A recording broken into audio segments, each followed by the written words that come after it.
de m'accueillir parmi vous. Je vais donc faire une présentation sur les pédagogies innovantes à l'université avec une perspective que je vais essayer de préciser d'emblée. Après avoir présenté des travaux enfin, certains travaux de recherche sur l'innovation pédagogique, j'essaierai dans un deuxième temps, qui sera beaucoup plus court, de présenter l'intérêt, selon moi, sur les questions d'innovation pédagogique et d'avoir une approche d'ingénierie beaucoup plus que de recherche de pédagogie qui marche. Et puis je conclurai. Donc, comme Manuel a eu la gentillesse de le dire, j'ai écrit il y a quelque temps un bouquin sur l'innovation pédagogique et je vais me servir de quelques chapitres de ce bouquin pour aborder des thèmes qui d'ailleurs ont été pour la plupart suggérés par Manuel lui-même. Euh, et je vais faire ça selon une approche donc, que je développe dans une collection de bouquins qui est une approche centrée sur les mythes en éducation, c'est-à-dire sur l'idée qu'en éducation, il nous arrive de trouver des affirmations qui sont sans fondement empirique, qui sont reprises massivement, qui sont citées dans des articles scientifiques. Pour vous donner des exemples, les styles d'apprentissage, hein, il y a des gens qui sont plutôt visuels, plutôt auditifs quand ils apprennent. Le mythe des digital natives, hein, les jeunes d'aujourd'hui n'apprennent pas comme les gens de notre époque parce qu'ils ont grandi avec un ordinateur. Ce genre d'affirmation qui n'a aucune base empirique peut très bien fonctionner en éducation et être reprise dans des articles. Par exemple, euh, l'article qui a présenté l'idée de digital native sans aucune donnée empirique, sans aucun fondement théorique, on est aujourd'hui à plusieurs dizaines de milliers de citations de cet article qui ne contient rien à part les croyances d'un individu. Euh, Au bout d'un moment, ces mythes, ben, ils semblent relever du bon sens, ils semblent aller de soi, tout le monde est d'accord, on n'en vient plus à questionner. Et finalement, la charge de la preuve est à l'adversaire, hein, c'est-à-dire il faut se mettre à conduire des recherches pour essayer de mettre en doute des affirmations qui sont absolument gratuites et sans fondement empirique. Et le problème est important en éducation, il est bien entendu important en économie, il est important dans d'autres disciplines, mais il se trouve que je m'intéresse à l'éducation et donc j'ai contribué avec d'autres personnes à développer cette approche-là. Euh, Dans la présentation d'aujourd'hui, je vais privilégier un type de résultats qui sont des résultats empiriques de type expérimentaux. Il y en a beaucoup d'autres. Mais il se trouve que c'est la littérature que je connais le mieux et c'est donc d'elle dont je vais rendre compte pour essayer de voir si ces affirmations à propos de l'innovation pédagogique sont corroborées par des résultats empiriques ou au contraire invalidées par des résultats empiriques. Donc en gros, la démarche, elle consiste simplement à dire, ben, pour un contenu d'enseignement, des étudiants sont tirés au sort. Certains vont apprendre dans une condition A, qui est celle qui est censée être innovante. Les autres étudiants vont être dans la condition B, qui est la condition qui est non innovante, qui est généralement la condition de référence, hein, c'est la façon dont on enseigne habituellement. Tous les étudiants des deux groupes euh, font un pré-test de connaissances pour savoir où ils en sont avant que l'enseignement commence, un post-test une fois que l'enseignement est fini, et on mesure un gain, ou on mesure tout simplement une différence entre le post-test et le pré-test, pour voir si un des deux groupes, le groupe A ou le groupe B, a plus progressé que l'autre. Et généralement, quand on tient un résultat, on essaie de le répliquer en changeant de discipline, en changeant l'âge des élèves ou des étudiants, en changeant de pays. Et quand on a suffisamment répliqué le résultat en faisant ces trois variations, de discipline, d'âge des élèves et de pays, on se dit qu'on tient quelque chose. Voilà, donc c'est de ce type de recherche dont je vais rendre compte en répétant bien qu'il en existe bien d'autres. Donc, je vais examiner 4 affirmations. Faire manipuler permet de mieux faire apprendre. Les élèves apprennent mieux quand ils découvrent par eux-mêmes. La pédagogie par projet donne du sens aux apprentissages. Et il faut inverser la classe, les apports notionnels à la maison et les applications en classe. Donc, l'idée est de dire, est-ce qu'il existe des résultats empiriques qui permettent de corroborer ces affirmations ou au contraire de les infirmer. Si on commence par la première et qu'on examine la littérature, d'abord, ce qui saute aux yeux, c'est que c'est absolument pas une idée nouvelle, c'est une idée qui a sans doute 2500 ans ou un peu plus. Elle est très présente, par exemple, dans le dictionnaire d'éducation de Ferdinand Buisson, qui est dans l'édition de 1911, où clairement il présente cette idée. Et cette idée est souvent fondée sur une confusion entre le fait que les étudiants soient actifs au sens physique, ils manipulent des objets, ils sont en mouvement, ils réalisent des gestes pour apprendre, et le fait que les étudiants soient actifs au sens cognitif du terme, c'est-à-dire qu'ils se posent des questions, ils font des hypothèses, ils font des inférences, ils corroborent, pardon, ils confrontent des hypothèses. Par ailleurs, dans cette littérature, sur l'apprentissage par l'action, sur le fait d'être actif, on confond souvent l'action comme moyen d'apprendre des connaissances scientifiques, par exemple, et l'action comme but d'apprentissage. On apprend un geste, on apprend un déplacement, on apprend une technique.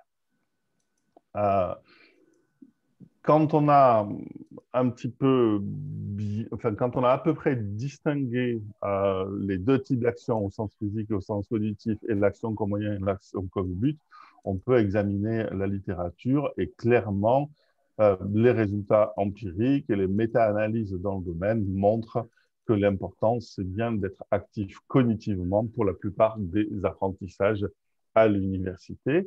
Et on peut définir l'engagement actif des étudiants comme le fait d'avoir une activité qui dépasse le fait d'être attentif ou d'avoir à manipuler des objets, mais bien comme le fait d'être capable de générer des informations, des connaissances au-delà de ce qui a été présenté, par exemple en générant des hypothèses, par exemple en comprenant, par exemple, en extrapolant à partir de ce que l'enseignante ou l'enseignant a présenté. Et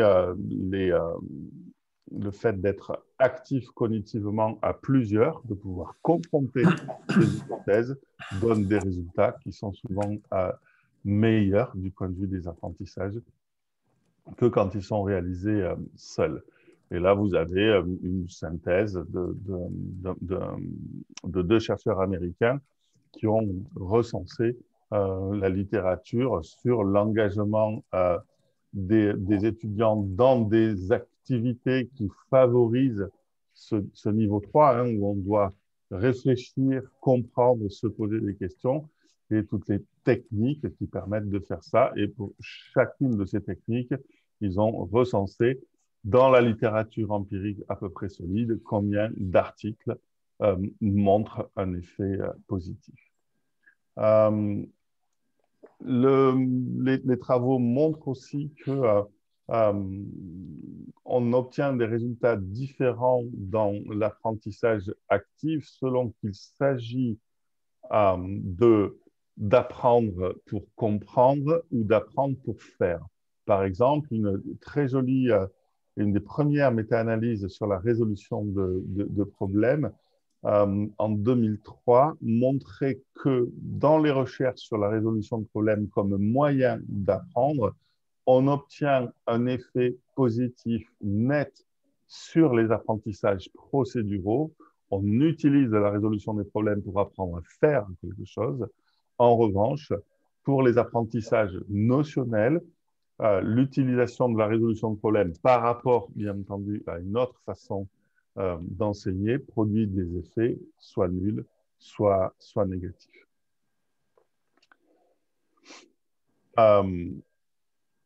Voilà un exemple de travail sur le fait d'être actif. C'est avec des étudiants donc en France, on dirait, de premier cycle de licence.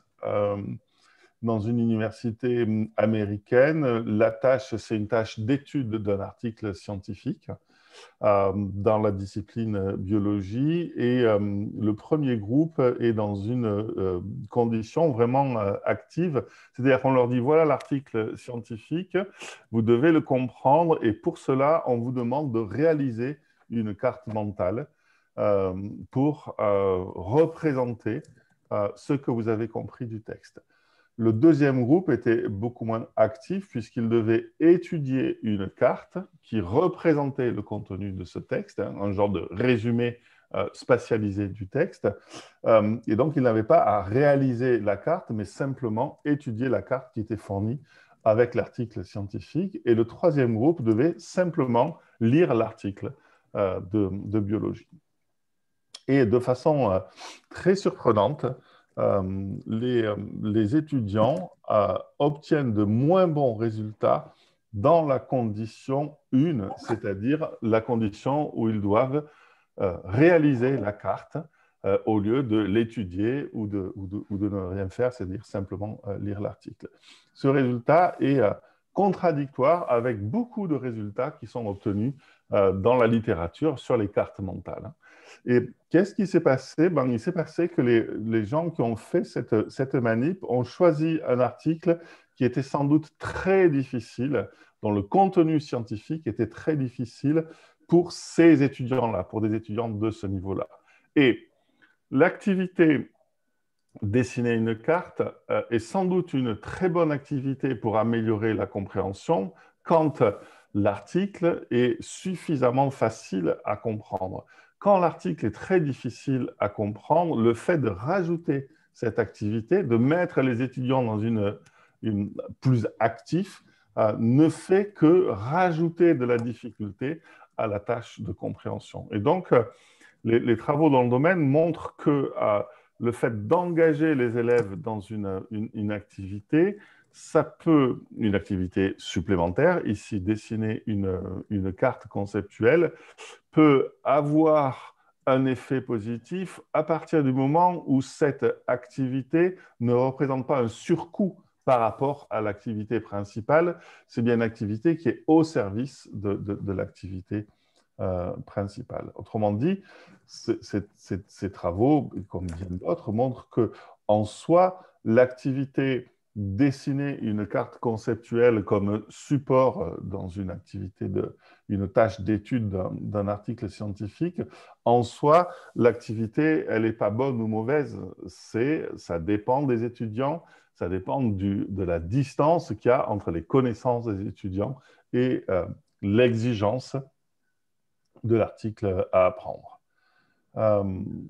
Donc, la littérature sur l'apprentissage par l'action permet d'avoir une vue assez nuancée sur l'apprentissage par l'action, sur le fait que quand c'est un moyen, alors on peut l'utiliser sur certaines conditions, que dans la plupart des situations, l'activité qui est importante, c'est l'activité cognitive et non pas l'activité physique. Et que si cette activité représente un surcoût par rapport à une activité qui est déjà intrinsèquement, un apprentissage qui est déjà intrinsèquement très exigeant, ça peut produire un effet inverse à celui qui est attendu. Pour examiner un deuxième mythe ou affirmation pédagogique, qui est que les élèves ou les étudiants apprennent mieux quand ils découvrent par eux-mêmes. Donc là, bien entendu, c'est une idée qui est extrêmement ancienne, extrêmement, comment dire, compatible avec notre intuition. Euh, un argument qui peut être assez important, en tout cas pour des gens comme moi, c'est que ça marche même avec des animaux. Vous connaissez les expériences sur les labyrinthes avec les rats.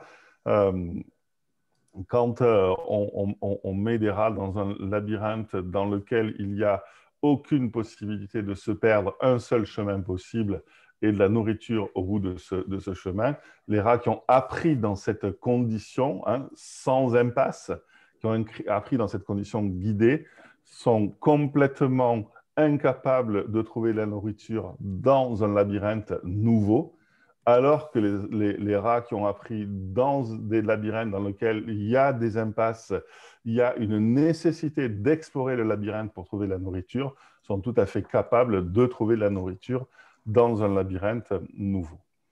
Euh, le problème de l'apprentissage par découverte, c'est plutôt le flou conceptuel qu'il y a autour de ce terme-là. Peut-être que l'apprentissage par découverte, peut-être que la démarche d'investigation sont des termes valises qui recouvrent des façons d'enseigner qui sont extrêmement différentes. Peut-être aussi que la démarche d'investigation, l'apprentissage par découverte, etc., a été argumenté de points de vue qui sont tellement différents, qui ont souvent absolument rien à voir les uns avec les autres, que il y a au bout du compte une plus grande difficulté à défendre de façon solide, de façon raisonnée ces démarches-là. Ne parlons pas des fondements théoriques qui, là aussi, partent un petit peu dans deux directions différentes qu'il est très difficile de rendre compatibles. Quand on regarde la littérature, on voit des résultats qu'on peut résumer de la façon suivante. Les apprentissages par découverte sont évidemment intéressants, à condition qu'ils ne soient pas poussés trop loin, à condition que cette situation de découverte ne génère pas de difficultés sur les élèves, à condition que la situation de découverte soit bien à la portée des élèves. Par ailleurs, la littérature sur les apprentissages par découverte pose un véritable problème entre les articles qui portent sur l'apprentissage de la démarche de découverte scientifique ou de la démarche d'investigation et les articles qui portent sur la démarche d'investigation ou de découverte comme moyen d'apprendre des connaissances scientifiques. Et peut-être qu'on n'a pas suffisamment réfléchi dans l'étayage théorique de l'apprentissage par découverte ou la démarche d'investigation entre la différence qu'il y a dans l'apprentissage naturel, c'est-à-dire le fait que les humains, comme les autres animaux, sont tout à fait capables d'apprendre en explorant leur environnement et en découvrant des régularités de leur environnement par eux-mêmes, par l'exploration, et ce qui se passe en classe.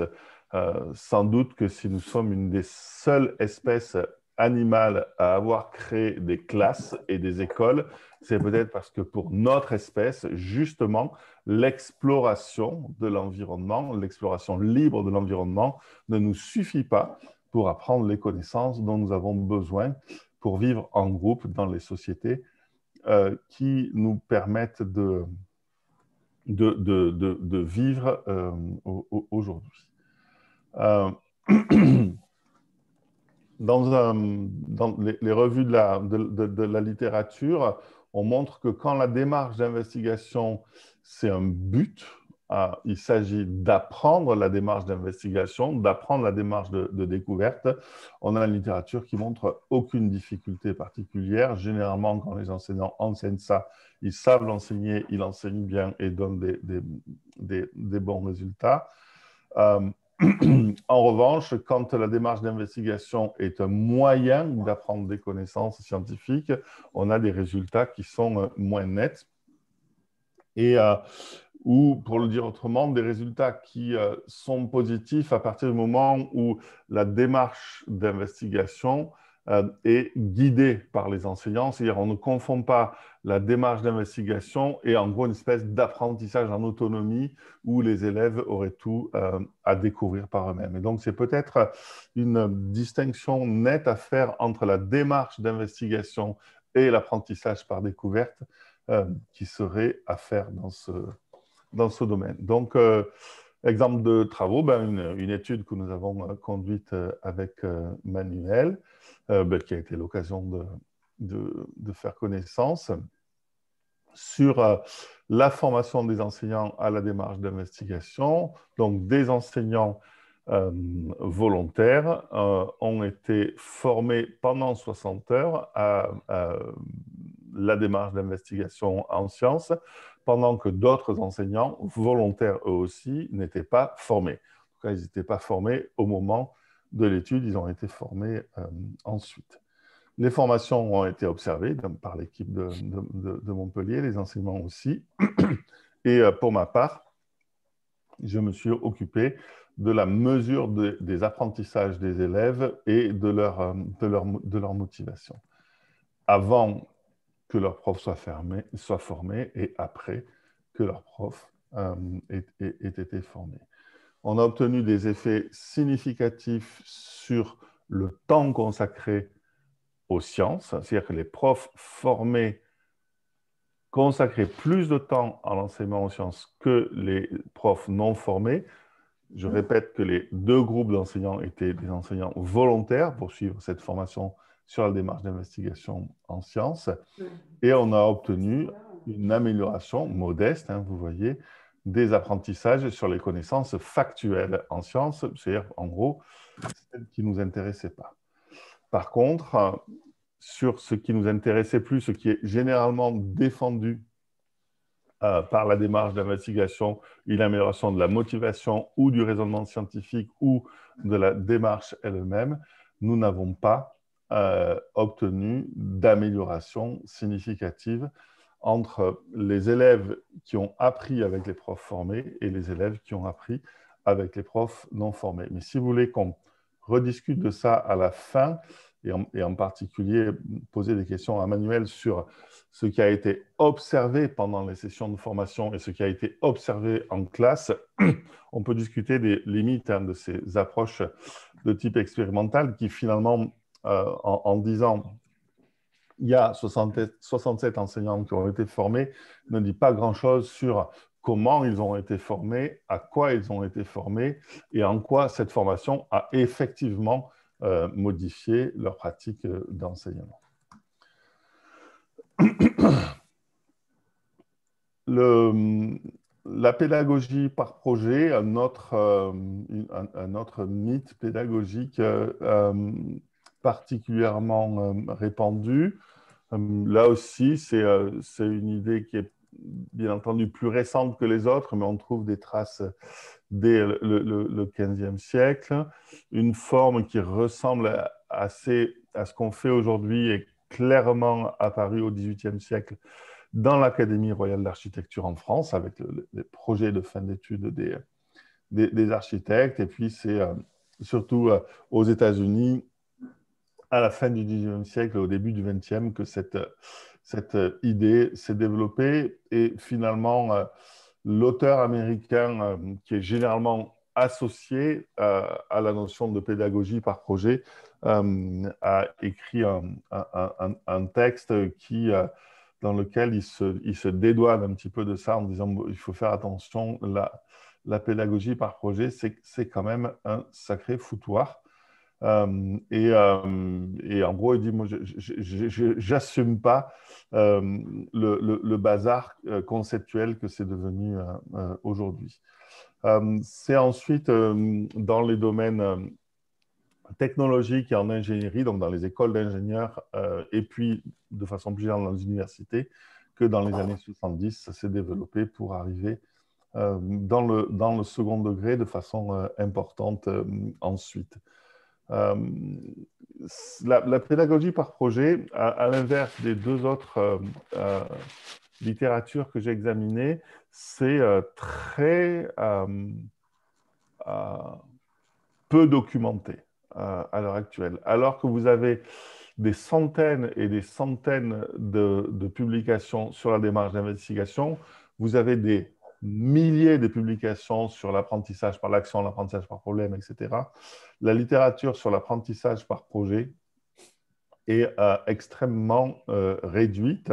Dans une revue de la littérature qui date de 2006, mais depuis, on ne peut pas dire qu'on est beaucoup avancé, sur les 28 articles que les collègues finlandais ont trouvés, en réalité, très très peu étaient des articles dans lesquels il y avait une véritable évaluation des élèves avant, évaluation des élèves après, et comparaison entre un groupe qui apprend par projet et un groupe qui n'apprend pas par projet.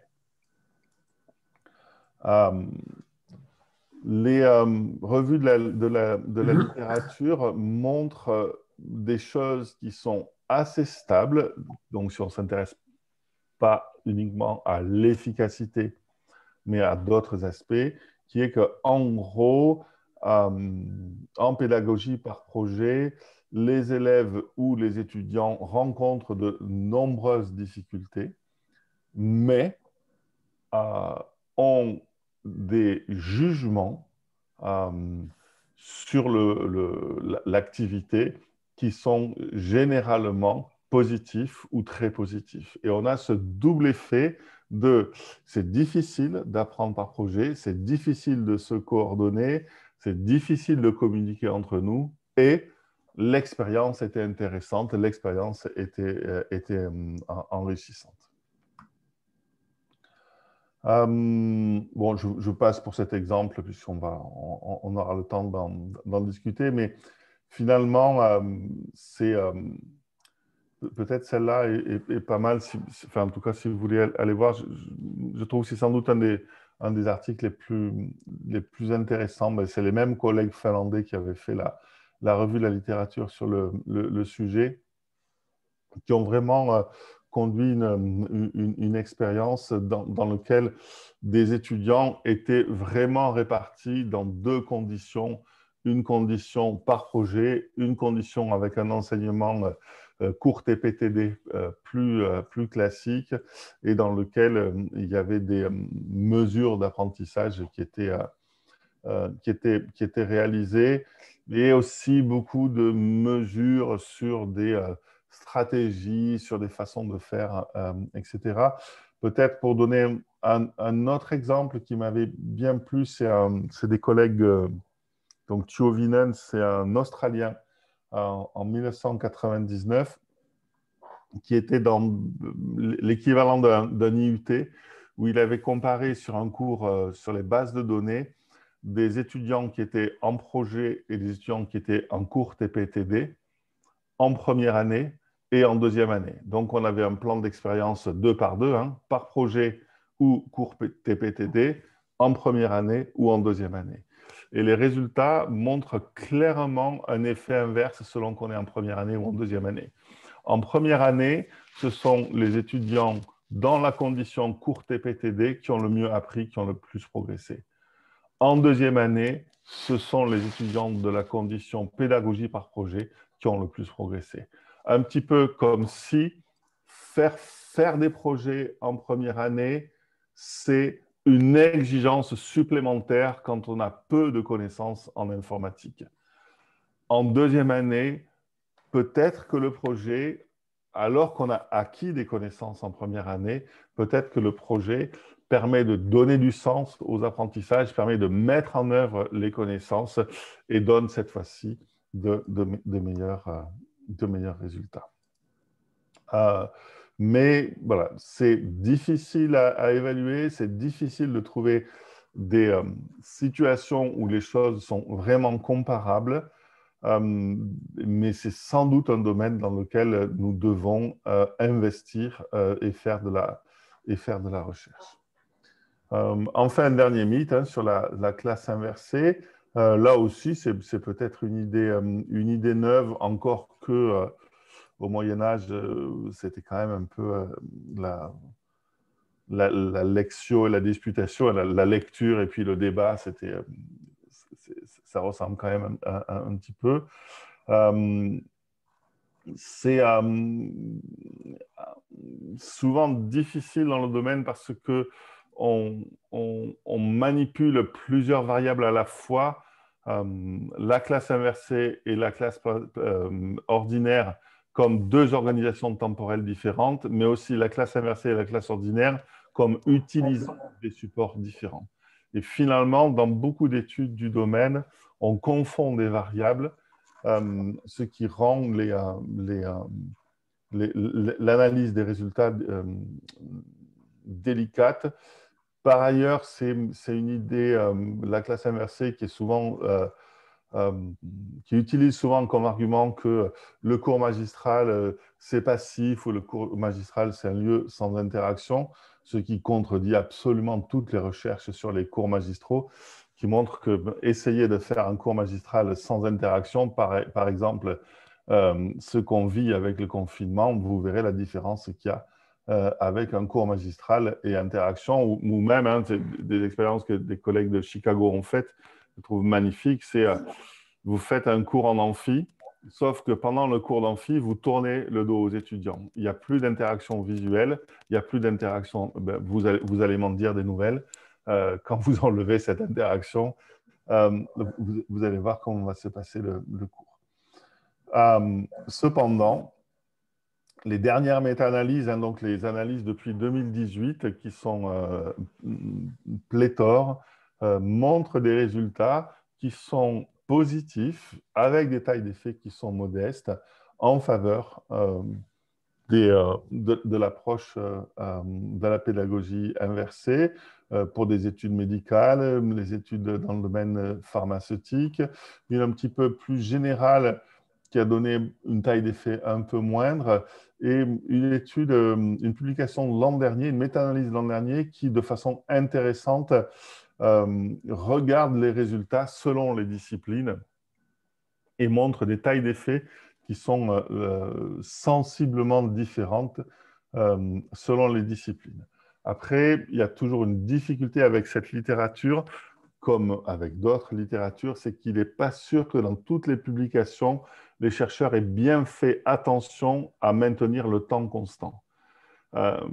Et si vous vous trouvez dans une situation avec un scénario de classe inversée qui fait travailler les élèves deux fois plus longtemps que la condition de référence, ça devient difficile de savoir si on peut imputer le résultat à la classe inversée ou au temps supérieur passé par les étudiants.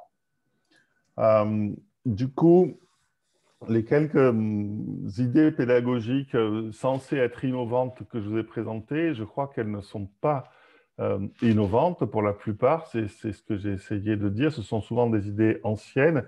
Et je crois qu'à chaque fois, on a des résultats du type « oui, mais ça dépend, ça ne marche pas toujours ». Quand on calcule des effets moyens, ce sont souvent des effets modestes. Et en gros, je crois que, pour prendre la métaphore la plus bête possible, c'est un peu comme essayer de répondre à la question est-ce qu'un pont, c'est bien? Ben, ça dépend. Ce que vous avez à en faire, ça dépend dans quelles conditions il va être utilisé, quel usage il va en être fait. Ça dépend des moyens qu'on vous a donnés pour construire le pont, ça dépend des contraintes, etc. Autrement dit, je crois qu'il est vain d'essayer de répondre à la question, est-ce qu'il existe une bonne pédagogie, est-ce qu'il existe une bonne façon d'enseigner? Mais un peu comme quand on construit un pont, peut-être que ce qui est important, c'est de construire une situation d'enseignement qui correspond au but d'enseignement qu'on poursuit pour les étudiants qu'on a, en fonction du nombre d'heures qu'on nous donne pour enseigner, en fonction de la taille du groupe qui nous est donné, etc. Autrement dit, c'est à chaque fois une situation d'enseignement originale que nous avons à concevoir. Et peut-être que le cœur de cette conception, c'est le scénario pédagogique. Hein, c'est l'endroit où on prend nos décisions sur la façon dont on va enseigner.